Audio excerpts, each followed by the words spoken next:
सूरत अजर बिहारी। राम सिया राम जय जय राम। राम सिया राम जय जय राम।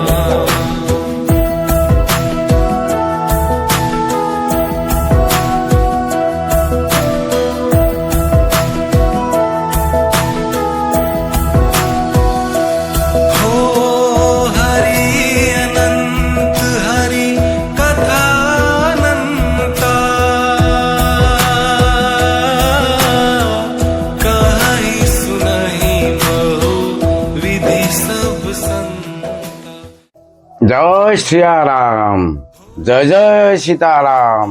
समस्त दर्शक बंधु मानू मोर हार्दिक प्रणाम, शुभेच्छा, नमस्कार। आजिर कार्यक्रम आपण मानू शुभेच्छा, अभिनंदन। 100 वर्ष रो कहानी प्रभु श्रीरामचंद्र रघुनाथ जी मठर रामरजा पड़ियार विवरणी बाबद किछि आपण मानू जणाइबाकू चाहूँछि। यह संपूर्ण वास्तव एवं सत्य घटना उपरे आधारित। आसंतु आजिर यही पवित्र श्रीराम नवमी उपलक्षे श्रीरामचंद्रंकर विषय किछि उपस्थापन करने जाउछु। ध्यानर सहित सहयोग करिवे एवं देखिबे। जय श्रीराम। बंधुगण, बड़पाल कांडीसाई बिशनपुर ग्रामर 80 वर्ष तलर नवरात्रि पवित्र श्रीराम नवमी अद्यावधि निष्ठा, भक्ति, आनंद और उल्लासर मध्य रघुनाथ मठ रामरजा पड़िया ठारे पालित होई आसुअछि।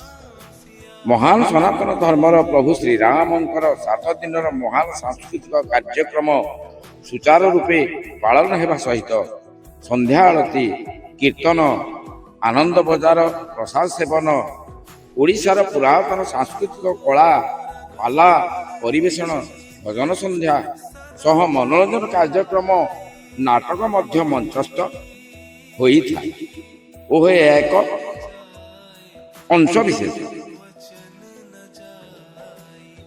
उक्त 80 वर्षर पुरातन आद्य मूर्ति पूजन कहले अत्युक्ति हेब नाही, जहाँ प्रायतः 100 ग्राम मध्य देखा विरल।